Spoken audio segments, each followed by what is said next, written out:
Bagamat may kasunduan ngayon sa pagitan ng gobyerno at ng MILF o ang Moro Islamic Liberation Front, nagbabala naman ang ilang paksyon ng MNLF o Moro National Liberation Front na magsasagawa muli sila ng armed struggle o pakikibaka sa gobyerno dahil daw sa pag-eetsapuera sa kanila. Binatikos din nila ang di umano'y pagbabaliwala ng gobyerno sa naunang kasunduan nito sa kanila kung pipirmahan ang Draft Framework Agreement sa pagitan ng gobyerno at ng MILF. Pero ang paksyon ng MNLF sa pamumuno ni Muslimin Sema na siyang kinikilala ng gobyerno, pabor sa kasunduan ng gobyerno at ng MILF. Itinanggi rin ng gobyerno ang mga paratang na mga paksyon ng MNLF na kontra sa kasunduan. May report si Pia Arcangel. Dekada 70 na mag-aklas sa gobyerno ang grupong Moro National Liberation Front na pinamumunuan noon ni Nur Miswari. Ang kanilang hiling isang bansa ng mga Moro o Bangsa Moro. Taong 1996 nang pirmahan ng gobyerno at ng MNLF ang isang peace agreement at dito nabuo ang Autonomous Region in Muslim Mindanao. Sa kabila nito, nagpatuloy ang armadong pagkikibaka ng paksyon ni Hashim Salamat na nagtatag ng Moro Islamic Liberation Front. Makalipas sa mahigit 3 dekada, isang draft framework agreement ang napagkasundoan ng MILF at ng gobyerno na layong palitan ng ARMM ng mas malawak na Bangsamoro. Pero para sa dalawang paksyon ng MNLF, isa itong pagtataksil sa naunang napagkasunduan. This is already a betrayal. We have been betrayed. There is no about that. We have expected the slightest courtesy to be informed officially that the agreement we have signed, we don't like that anymore and we intend to enter into peace agreement with the MILF. Ay bakit ba ay nakalimutan na ng administration ngayon? Masama na kabastusan yan. Masama na kabalbalan yan. Anila tila kinalimutan at binaliwala ang naging peace agreement ng MNLF at ng gobyerno noong 1996. Tila inatsapuera rin daw sila sa usaping pangkapayapaan.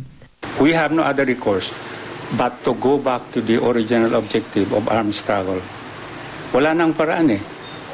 But we will also exhaust all remedies.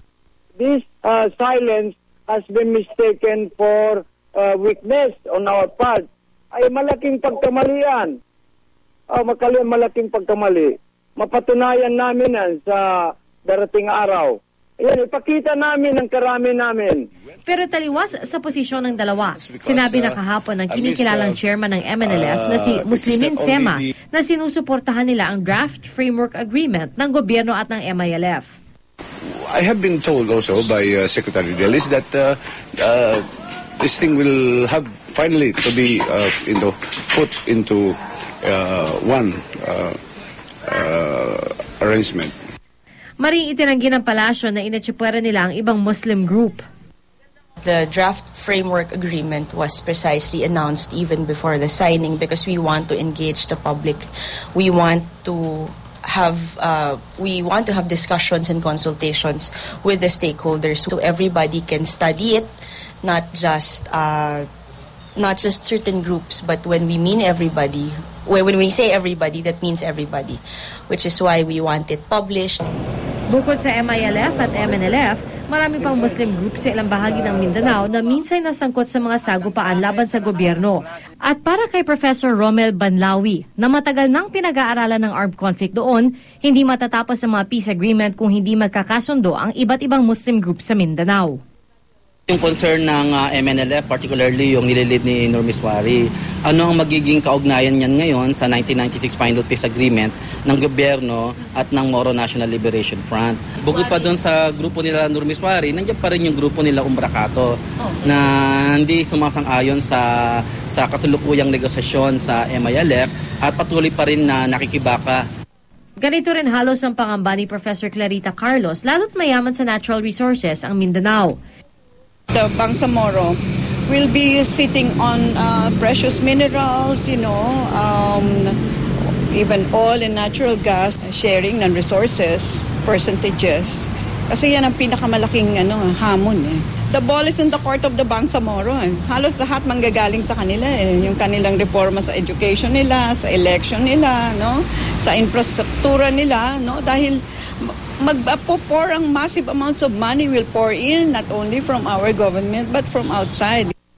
Sa gitna nito, positibo pa rin ang peace panel ng gobyerno na wala nang mangyayari para madiskaril pa ang peace process sa Mindanao. Yan ay sa kabila ng kontrobersya tungkol sa pagbibigay ng gobyerno ng 5 milyong pisong donasyon sa MILF nitong nakaraang taon.